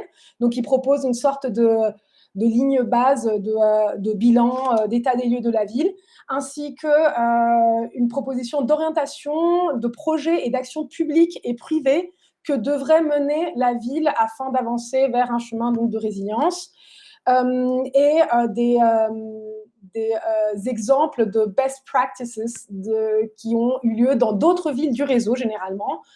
Donc, des initiatives à, disons, copier, adapter, ou sur lesquelles s'inspirer, disons, et qui viennent d'autres villes du réseau dans lesquelles le même cadre conceptuel, les mêmes outils et les mêmes produits ont été gérés. Ces stratégies étaient construites sous la direction d'Arup. Donc, Arup a d'un côté eu la charge de créer, disons, l'outil, tant conceptuel, théorique, comme l'outil pratique qui servirait, disons, après de méthodologie semi-standard dans toutes les villes, et est également en charge ensuite de la conduction de ces projets durant les 2 ans, donc de l'accompagnement des différentes équipes locales de résilience. Disons, la boîte à outils donnée par le projet et donc créée par l'entreprise Arup est composée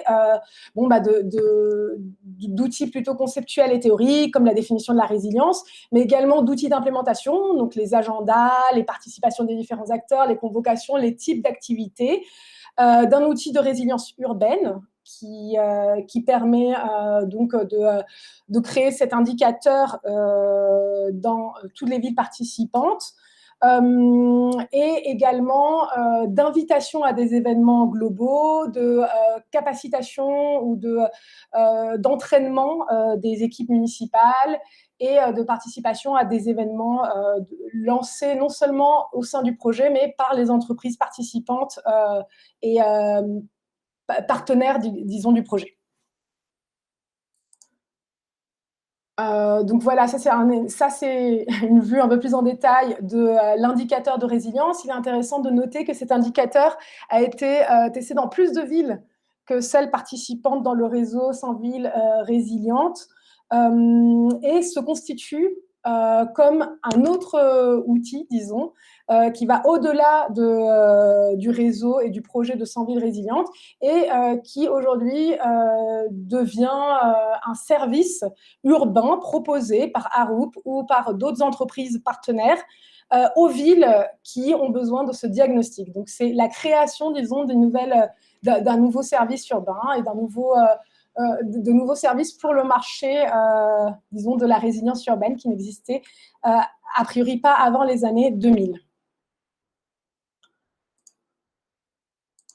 Hop, je vais passer ça un peu rapidement, mais ici, je voulais vous présenter plus en détail, disons, le cas de Santiago et surtout montrer la diversité des acteurs, à la fois les acteurs locaux comme les acteurs globaux.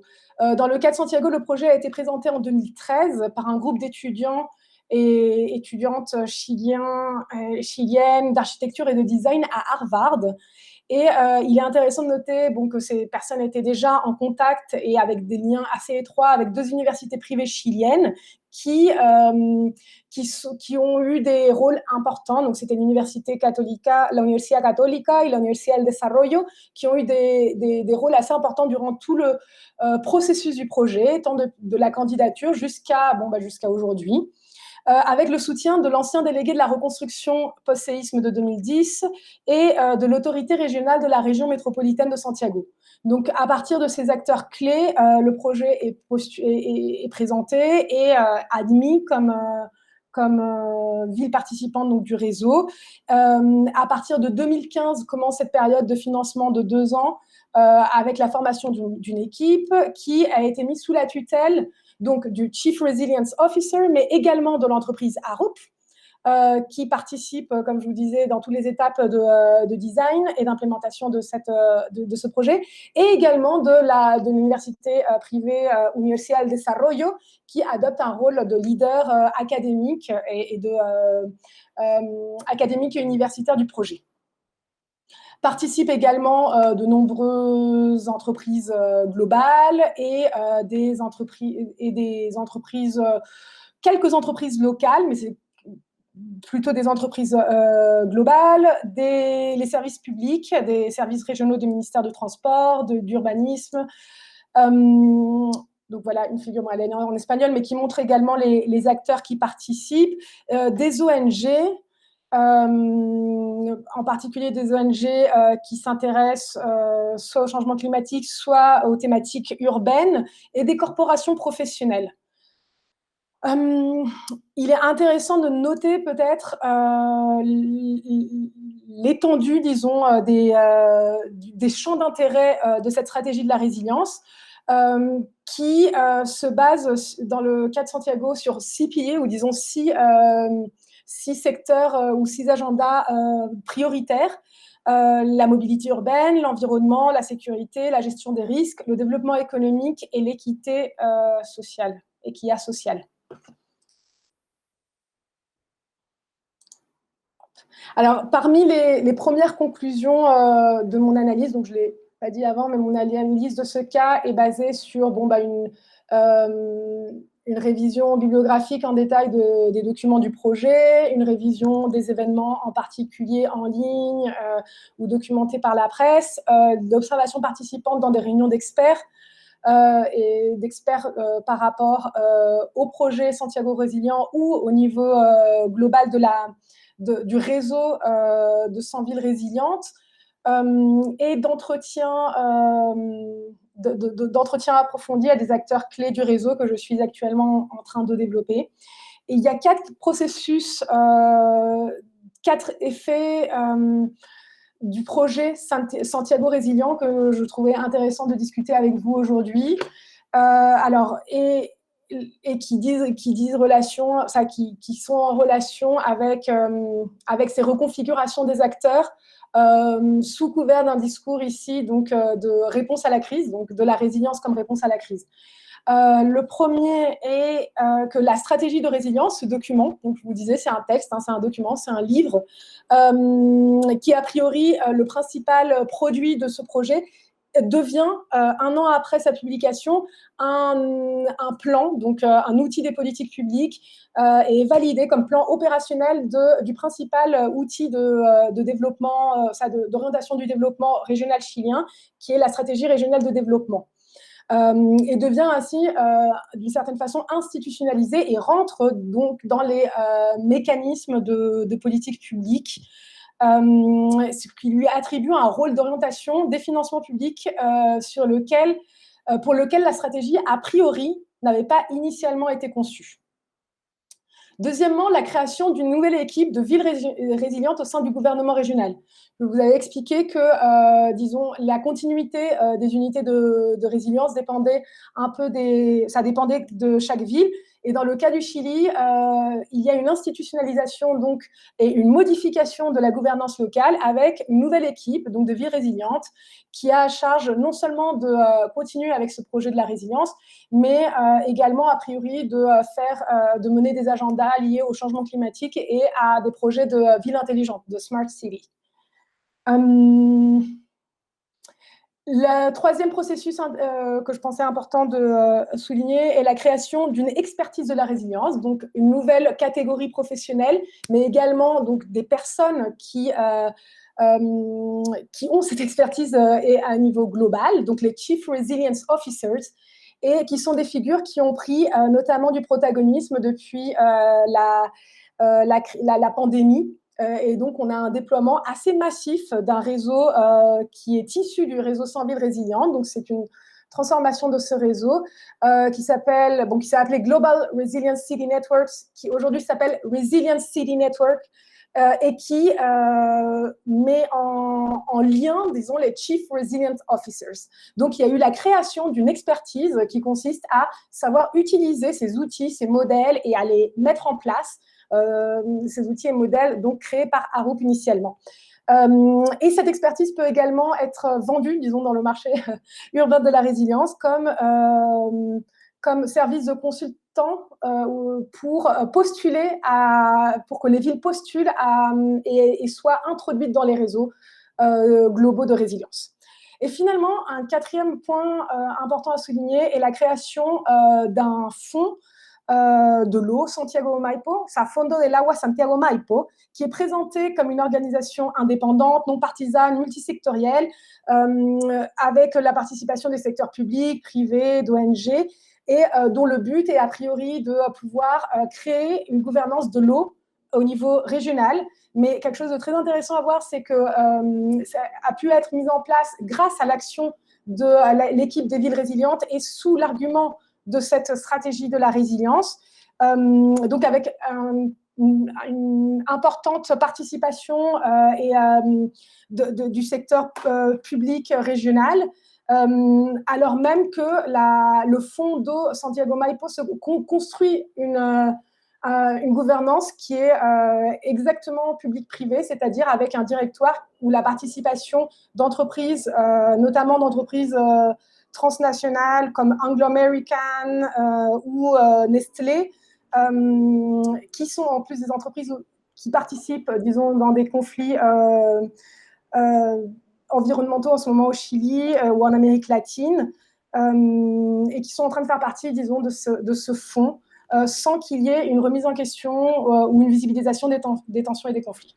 Donc, je vais m'arrêter là parce que je crois qu'on est dans les temps. Exactement. Merci beaucoup, Juliette, pour cette présentation. Bravo. Il me me semble qu'il y a beaucoup de passion dans cette table ronde. En tout cas, tout le monde parle avec beaucoup d'enthousiasme et tu nous as fait vraiment la panoplie des acteurs, autant locaux que transnationaux, globaux. Donc, c'était très, très intéressant. Et aussi cette notion de résilience qui s'applique aux villes. Mais bon, je vais donner la parole directement à Carlos. On lui remercie d'avoir accepté de changer le programme, d'être une demi-heure malheureusement en retard. Et donc, Carlos a la parole pour faire justement les commentaires de nos trois intervenants et peut-être leur donner des pistes aussi de réflexion pour aller plus loin dans leur recherche.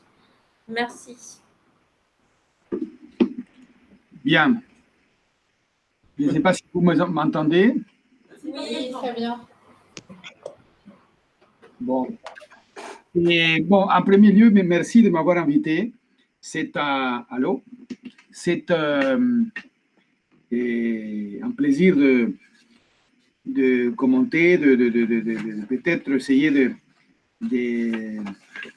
faire avancer une certaine réflexion de jeunes chercheurs et dont la richesse des analyses et l'intérêt des sujets est véritablement est considérable, d'après ce que j'ai vu. Et d'ailleurs, d'avoir fait confiance à un économiste pour parler des sujets qui ne sont pas ceux à quoi, disons, il est habitué, disons. Mais heureusement, on a aussi une grille d'analyse de certains aspects. Excusez-moi là que j'ai oublié d'éteindre le téléphone. Donc, parce qu'il y en a qui pensaient que déjà à 18h, serait libre. Mais non, je vais rester avec vous une demi-heure de plus, si c'est possible, parce qu'au-delà, j'ai un engagement. Je disais que ce qui a peut-être comme intérêt de ce que je peux vous apporter, c'est qu'il y a une grille d'analyse, une manière finalement de considérer ces problématiques des crises et des acteurs à partir d'une interaction du national, du sous-national et de l'international surtout, qui me paraît être un élément commun des trois présentations, et des trois sujets assez différents d'ailleurs, de tout point de vue, et tant du point de vue, disons, de la thématique, bien évidemment, de l'approche disciplinaire, que, je dirais même, de la période analysée, puisque nous sommes, disons, à différents moments, y compris pour ce qui est de la première présentation sur la promotion de la démocratie, etc., et qui comment dirais-je, a trait à la période de la guerre froide, il y a quelques décennies, même si on peut peut-être établir des liens avec ce qui se passe actuellement.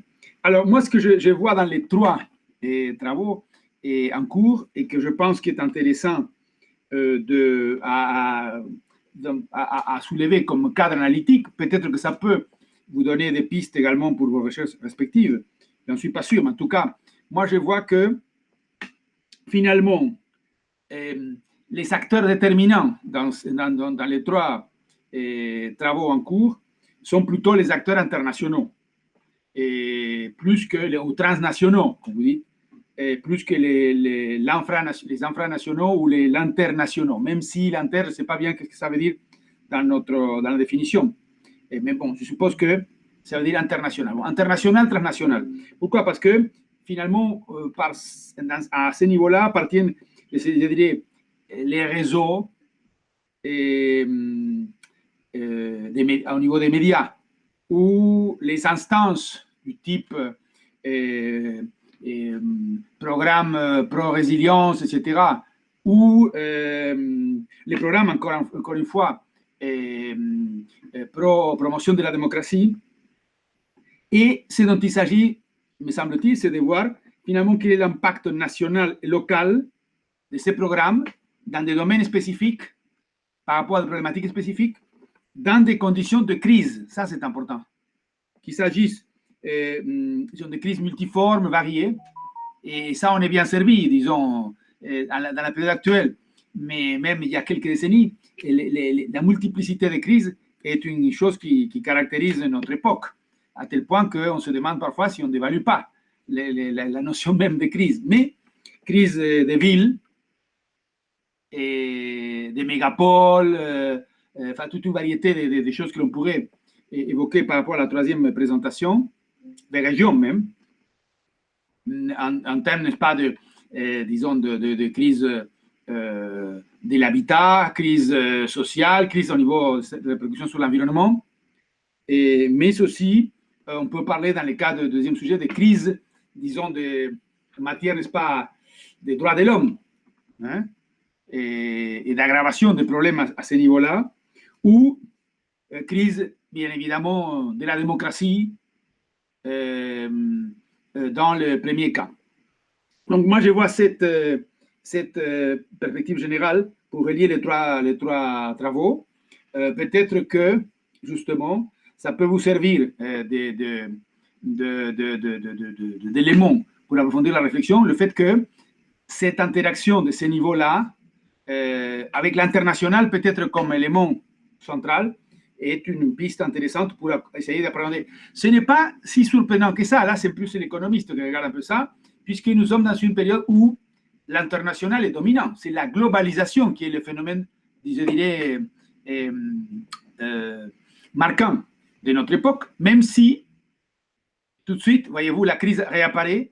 Nous sommes aussi nombreux ceux qui pensons que nous sommes en présence d'une globalisation en crise depuis quelques années.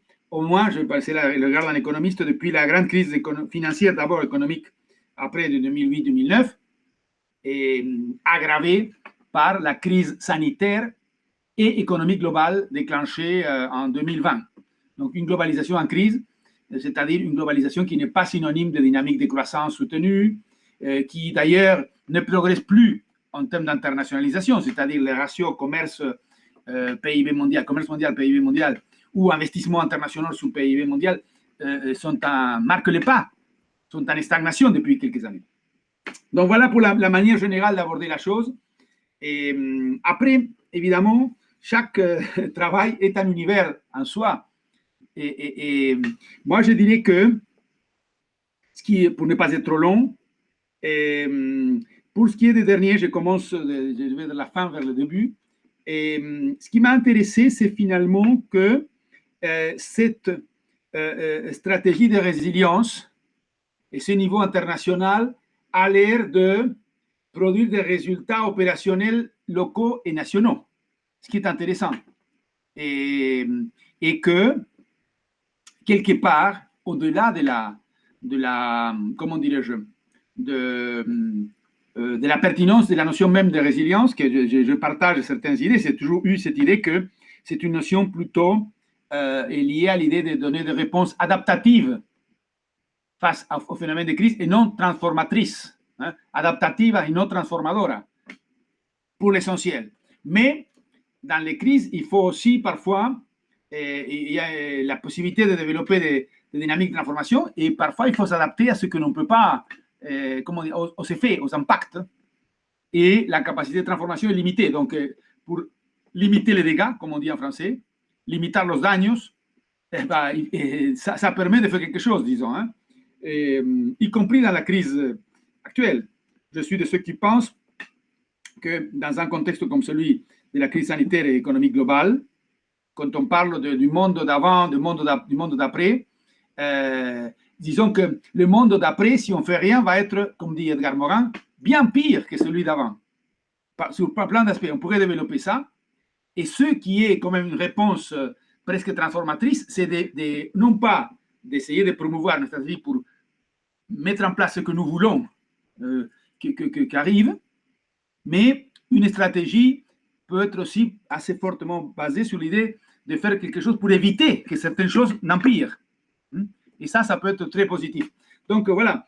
Et la question que je me poserai, disons, à Juliette, c'est est-ce que finalement les 4 processus que vous analysez et sur lesquels vous débouchez là dans la présentation montreraient que finalement, d'après ce que je vois, cette stratégie de résilience, quelle que soit, disons, la critique que l'on puisse faire à la notion, au concept et à l'approche même qu'il y a derrière, a une certaine capacité opérationnelle transformatrice, finalement, malgré tout, transformatrice, adaptatrice. Donc, est-ce que je me trompe là? Et donc, dans ce cas-là, c'est intéressant parce que ça veut dire que l'international, compte tenu de l'existence de certaines conditions nationales, peut faire l'objet, disons, peut peut aider à faire des choses concrètes dans la réalité, puisque si c'est un facteur qui devient opérationnel, par exemple en matière de la stratégie régionale de développement, c'est pas rien, c'est un ingrédient important. Donc, voilà la première observation. Pour ce qui est du deuxième travail, enfin, deuxième, oui, parce que c'était après le premier et le deuxième, et c'est le deuxième que j'aborde là, et de Rosa, non? Je pense, bon, ça c'est un sujet, moi je connais un peu le Mexique, j'ai habité à plusieurs moments de ma vie, et la dernière, entre 2015 et 2017, où j'étais en poste à l'ambassade de France au Mexique. Et bon, voilà, vous avez choisi un cas très compliqué, disons, parce que là, c'est véritablement, pour celui qui n'est pas, comment dirais-je, un bon connaisseur de la problématique mexicaine, moi je ne prétends pas l'être dans tous les domaines, plus l'économique que d'autres, c'est un cas très compliqué. C'est un cas très compliqué puisque la preuve, c'est qu'on n'arrive pas encore à trouver quelle est on a décrété presque, entre guillemets, j'étais là à ce moment-là, la verdad historica, mais qui finalement n'en est pas une, n'est-ce pas? Et le processus continue à être ouvert. Donc, moi, ce qui m'a... Donc là, c'est le cas, c'est très compliqué. Donc, Ayotzinapa, la noche de Iguala, c'est quelque chose dont on a du mal à essayer. Moi, j'ai lu plusieurs choses, etc., parce qu'en étant là, on s'intéresse bien évidemment à cette dynamique, disons, sociale très particulière de l'État de Guerrero, socio-économique, à la problématique du narcotrafic, au rôle des forces de sécurité, au niveau de l'État et du gouvernement national, bon, et toutes les interactions qu'il y a. Mais vous vous introduisez un autre élément qui est très intéressant, qui est non pas le cas en tant que tel, si j'ai bien compris, mais la façon dont on va jouer un rôle et les réseaux des médias, et en particulier internationaux par rapport à ces phénomènes-là. Donc, je me dis que là, et qu'elle est aussi pour avoir un petit peu les mêmes fils, n'est-ce pas, directeur que dans les cas précédents, quel est le niveau d'impact finalement de cette action du média activisme, des médias alternatifs sur l'évolution elle-même de la clarification du cas? Est-ce que on peut considérer qu'il y a eu des apports concrets de ce point de vue-là?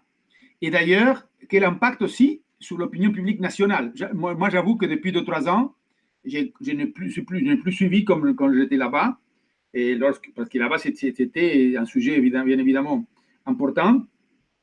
Donc, en sachant que, est-ce que ça a toujours la même actualité, ce phénomène? Bon, votre thèse est importante, ce n'est pas un problème d'actualité ou que ça fasse la une des journaux à tous les coups. Ça ne justifie pas la pertinence. Mais nous sommes en train d'analyser l'action des médias et l'approche en termes, n'est-ce pas, des sciences politiques et des communications aussi, parce que même si vous avez dit que vous avez fait un déplacement de votre sujet d'une spécialité disciplinaire vers une autre, il y a beaucoup de communication là. Et nous sommes en train de voir, finalement, vous vous êtes en train d'intéresser à un événement qui a eu lieu en septembre 2014. Donc, ça commence à dater là. Et là, j'ai envie de vous demander quelque chose qui n'est plus tellement exactement dans la thématique de la discussion de la thèse, non? Mais qu'est-ce qui a changé l'arrivée d'AMLO à l'évolution, à la clarification de cette question, de ces cas? Bon, c'est un peu un truc annexe, mais c'est une curiosité personnelle. Je vais me permettre Et puis la troisième question, le troisième sujet, là, sur la promotion de la démocratie dans le monde. Bon, je dois vous dire, c'est là où je suis plus à l'aise. Et par rapport aux autres qui sont moins proches à ma spécialisation disciplinaire. Mais je suis plus à l'aise aussi parce que, figurez-vous que ça arrive quand je suis en train de lire le dernier ouvrage de Yuval Noah Harari, qui s'appelle les 21 leçons pour le 21e siècle. Et vous savez, l'auteur, n'est-ce pas, des différents travaux, des différents ouvrages qui sont Sapiens, Homo Deus. Bon, il faut relativiser. C'est un penseur intelligent, intéressant, un historien, mais qui est un peu à la mode aussi. Bon, ça, il faut minimiser les effets de mode. Mais en effet, ce qui est intéressant, c'est que dans le premier sujet, il y a toujours de nouveau l'interaction entre et ces phénomènes, je crois que c'est évoqué à la fin de votre présentation, disons, j'essaie de ne pas me perdre avec mon papier ici, par exemple, le fait que, bon, et finalement, il n'y a pas seulement, disons, il y a une dimension du discours de la NED, mais la dimension et l'impact de ce niveau international est très lié au contexte de la guerre froide, mais aussi les évolutions nationales spécifiques des pays. Et à ce moment-là, justement, le discours de promotion de la démocratie, qui est le discours de promotion de la démocratie libérale face au communisme, disons, comment dirais-je, est bien placé dans l'analyse du dernier ouvrage de Harari, que j'ai sous les yeux, où sa grille de lecture est que en 68, les années 68, c'est pour dire les années 60, 70 jusqu'en 80, il n'y avait que deux narratives, deux relatos, comme on dit dans le monde, qui étaient justement celui de la démocratie libérale et celui du communisme, qui s'affrontaient. Guerre froide, etc. D'ailleurs, on en avait perdu un parce qu'il dit en 38, si on se place en 38, on parcourt le XXe siècle, il y en avait trois. Il y avait le relato fasciste aussi, nazi-fasciste. Et qu'en 98, ou dans les années, fin des années 80, pardon, et début des années 90, avec l'effondrement du communisme, il n'y en a qu'un seul. C'est celui que vous avez évoqué là dans la présentation, de Fukuyama, fin de l'histoire, victoire de la démocratie libérale. Et donc, je signale pour la prise de distance par rapport à ce sujet-là, Harari dit en 2018, on est à zéro, puisque la démocratie libérale est aussi mise en cause de manière radicale. D'ailleurs, et moi je partage un peu ça, parce qu'il y a une mise en cause de la dirigeance politique, de la classe politique dans le monde occidental, et son premier chapitre commence en disant que la caractéristique fondamentale de ce début du siècle actuel, c'est que l'humanité perd la foi dans les relatos libéraux, pour toute une série de raisons. Donc, je reviens à la question de cette période-là, de l'analyse qui est faite à ce moment-là. C'est intéressant de placer que, bon, il y avait effectivement un affrontement de deux discours, mais que, en réalité, disons là, ce qui a peut-être joué un rôle fondamental pour que le discours de la démocratie libérale s'affirme en Amérique latine, qui est l'analyse finalement, c'est pas seulement l'affrontement des deux discours au niveau global, mais c'est l'importance décisive de la situation spécifique de l'Amérique latine, parce que disons que c'est une Amérique latine qui est notamment en Amérique du Sud, dominée par les dictatures militaires, et qui se présentait comme finalement ce troisième discours, même si c'est une approximation très, très, très, très rapide ce que j'ai fait, que l'on avait dans les années 30, c'est-à-dire le fasciste, disons, le libéral et les communistes, disons. Et donc, disons, dans le contexte finalement d'effondrement de l'option communiste, disons, eh bien, les crises des années 80, 70-80 et début des années 90 sont en Amérique latine, des crises qui, sur le plan politique, sont favorables pour la victoire de la démocratie libérale. Donc, promotion de la démocratie, quelle que soit l'option de Washington à ce moment-là ou des États-Unis, et démocratisation vont de pair. Mais c'est très puissant la dimension locale, me semble-t-il, la dimension nationale dans cette analyse-là. Je voudrais avoir la réaction justement à ces sujets, en sachant que, disons que l'analyse que l'on a fait, latino-américaniste, toujours des années 80, de la période qu'il évoque, disons 83-91, hein, c'est la période de la décennie perdue en économie et de la décennie gagnée en politique. Gagnée, pourquoi? Parce que c'est la démocratie, mais non pas la démocratie libérale comme étant l'expression, disons, de la stratégie seulement de promotion de la démocratie venue un petit peu du Nord, mais la démocratie libérale contre les dictatures qui dominaient dans cette partie du monde à ce moment-là. Donc, la dimension nationale me paraît à ce moment-là peut-être plus importante que ce que j'ai entendu, disons en tout cas dans la présentation qui a été faite de l'état d'avancement de ce travail. Bon, voilà les quelques commentaires que je vous laisse, et sachant que, de nouveau, je ne suis pas véritablement dans mon champ disciplinaire de prédilection, mais que finalement, l'avantage que l'on a lorsqu'on se prête à un exercice de ce type, c'est d'une part de voir la puissance et le dynamisme des jeunes chercheurs qui ouvrent des sujets intéressants, des sujets importants avec des méthodes multiples et variées, d'une part, donc ça c'était utile, et puis d'autre part, d'un point de vue plus personnel et presque égoïste, disons, on apprend des choses. J'ai appris des choses en vous écoutant. Voilà, merci pour votre attention. Merci Carlos pour tous ces commentaires certainement très intéressants pour nos doctorants en cours et nos masterons, nos chercheurs. Je pense que le plus simple, ce sera de leur donner la parole parce que le temps, il passe très vite.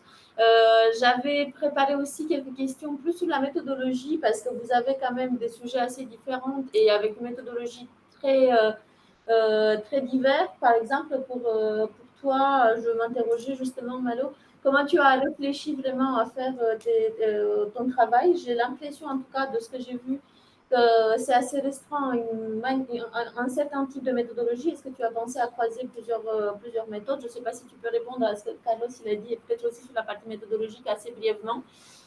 Pareil pour Rosa, toi, tu as vraiment une panoplie très diverse méthodologique. Donc, comment tu as réfléchi à synthétiser tout ça et quelle place donner à la diaspora, puisque c'est une partie importante, il me semble, pour ta recherche. Et Juliette, je pense aussi que sur la question méthodologique, mais on peut peut-être répondre aussi à Carlos, à ses commentaires. Comme on n'a pas beaucoup de temps, on va pas, je ne vais pas rentrer trop en détail et je m'excuse aussi pour tous ceux qui avaient peut-être des questions également plus précisément. Et merci à vous de votre écoute. Donc, peut-être on commencera par Juliette, on fait le tour à l'inverse, si vous êtes d'accord. D'accord. Merci pour ces questions, ces réflexions, pour continuer, disons, avec de nouvelles pistes. Par rapport aux commentaires de Carlos, en fait, dans mon cas, une des questions que je me pose, c'est en fait quels sont les effets, donc à partir d'un projet qui est associé dans ce cas avec un réseau global, quels sont les effets qui vont au-delà du projet? Parce qu'il y a le projet qu'on réalise, qui a des produits, disons, déclarés, donc qui sont censés faire une stratégie de la résilience, un livre, je ne sais pas, des actions déclarées dans ce livre, etc. Mais il y a d'autres effets qui ne sont pas nécessairement déclarés et qui font partie, disons, d'une sorte d'enchaînement d'effets ou de conséquences qui existent par irradiation d'une certaine façon grâce à l'existence du projet et du réseau.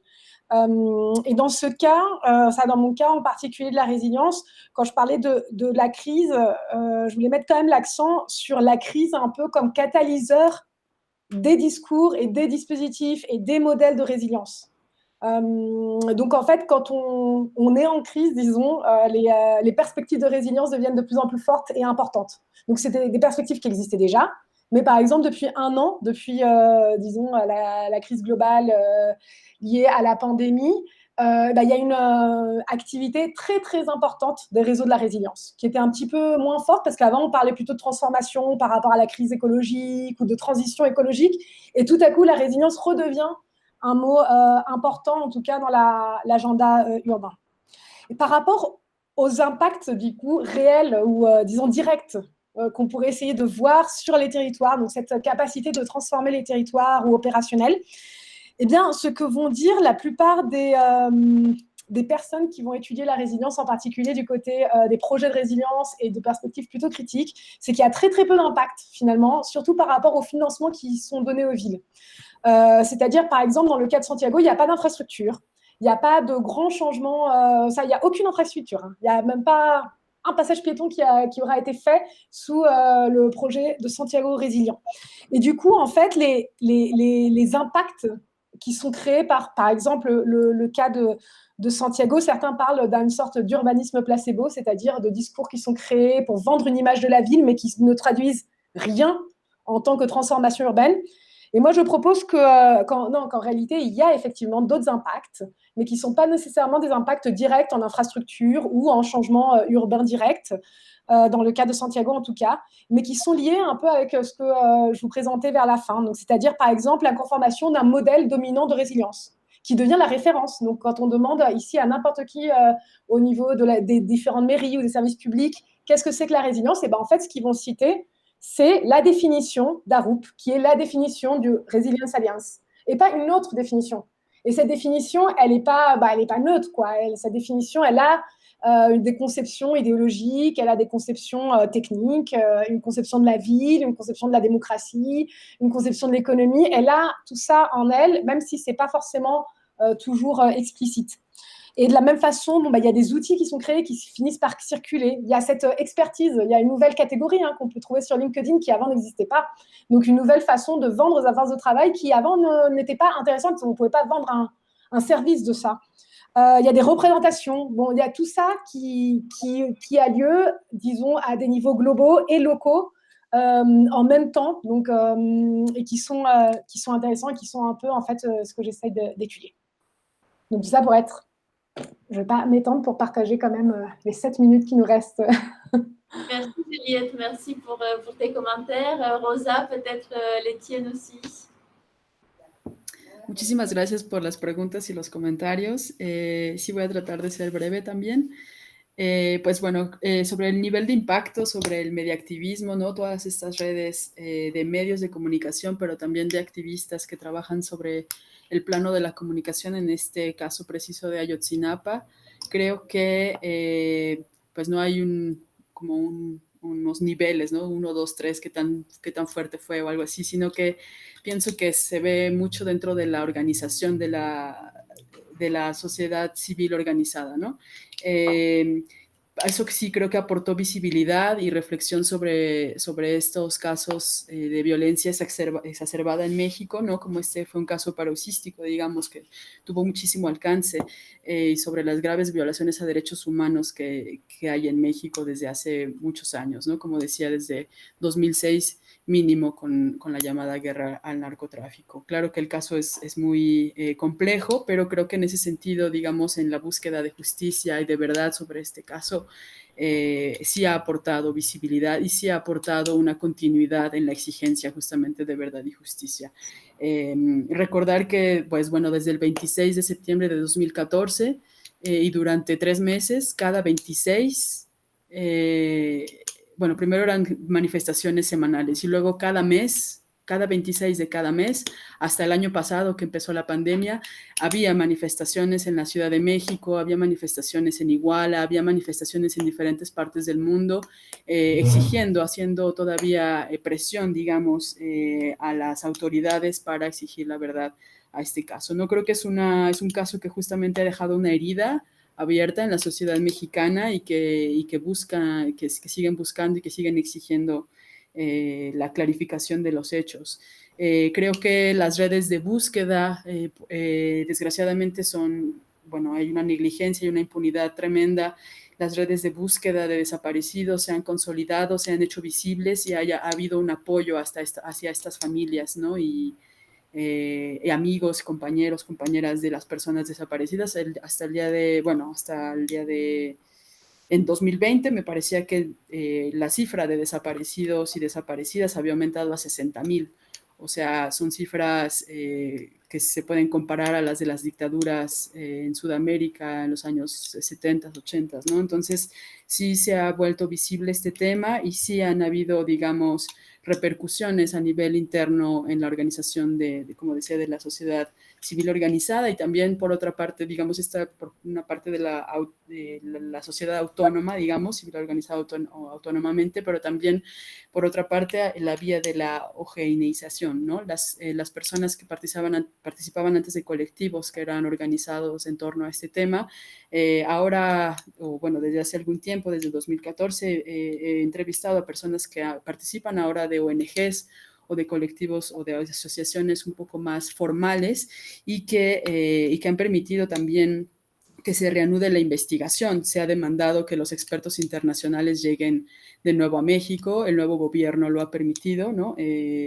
Con la llegada de Andrés Manuel López Obrador, como usted comentaba, también pues ha habido ciertas promesas de avances, ¿no? Cierto diálogo con las familias se ha reanudado.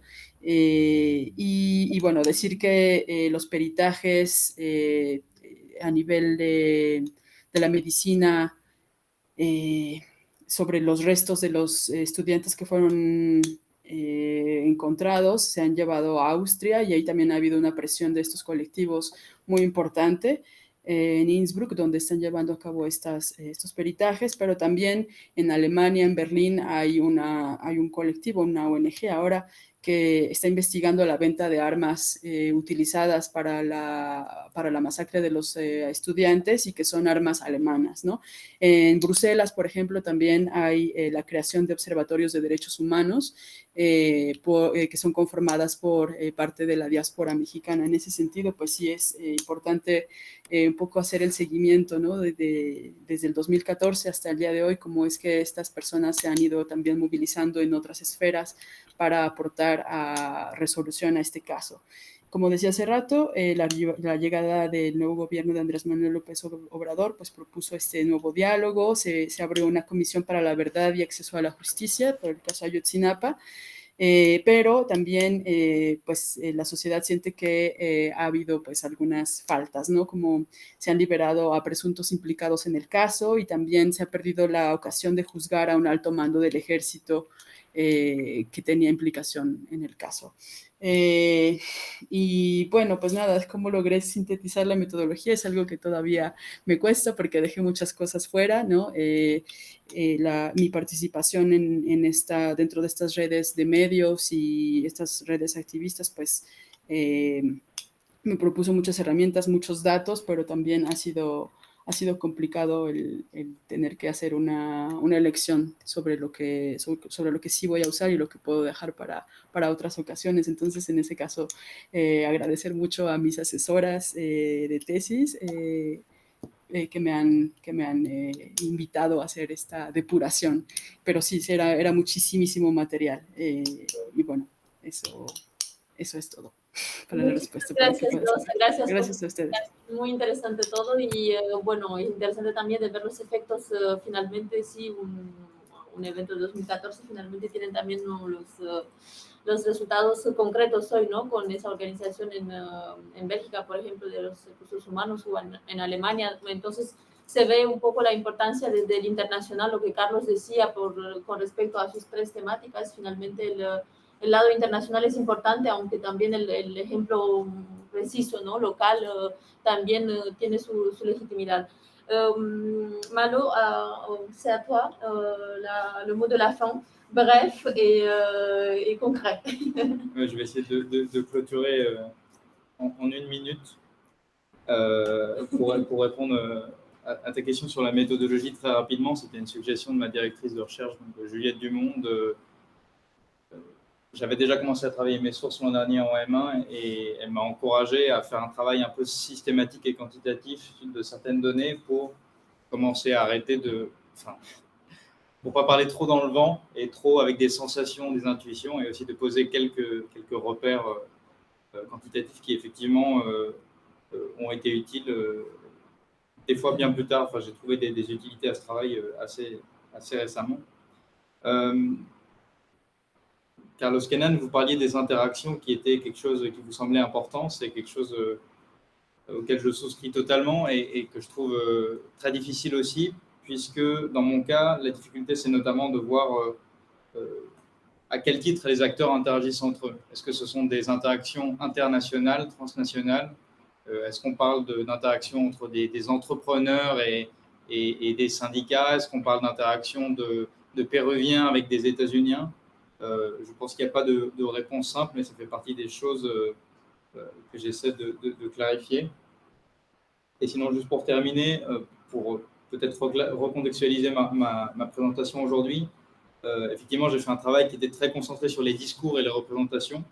C'est-à-dire que je ne souscris pas à titre personnel aux analyses et à la façon dont l'ANED présente la situation, mais j'essaie néanmoins justement d'en retracer et d'en saisir la logique du mieux que je peux, notamment pour voir des impacts. Et là, je rejoins totalement aussi ce qu'a dit Juliette tout à l'heure, c'est-à-dire qu'il y a des impacts qui sont à étudier et dont l'énonciation ne sera pas faite par les acteurs qu'on étudie. Pour la promotion de la démocratie en particulier, il y a une tendance très forte dans la recherche à reprendre les critères qui sont proposés par les promoteurs de la démocratie, c'est-à-dire, en gros, est-ce que ça a fonctionné? Est-ce qu'on a réussi à promouvoir? À titre personnel, ce n'est pas la question qui m'intéresse. Elle est très intéressante, mais aussi très complexe, et dans la littérature, il n'y a aucun consensus là-dessus. Mais je suis plus intéressé par certains impacts locaux, alors notamment en Amérique latine, et dans le cadre de ma recherche cette année, l'impact de ce projet de promotion de la démocratie, finalement, sur le paysage politique aux États-Unis, sur le champ académique, et qui sont des choses plus difficiles à identifier. Et ça passe donc par peut-être effectivement bien resituer quels sont les critères des acteurs et quels sont les critères que je vais utiliser pour ma recherche. Et je vais m'arrêter là. Merci pour vos remarques, encore une fois. Est-ce que c'était le 1 minute top chrono, Mado? C'est à voir. Merci beaucoup à vous tous et toutes toutes et tous d'ailleurs, d'avoir participé à cette longue journée de débat. C'était passionnant.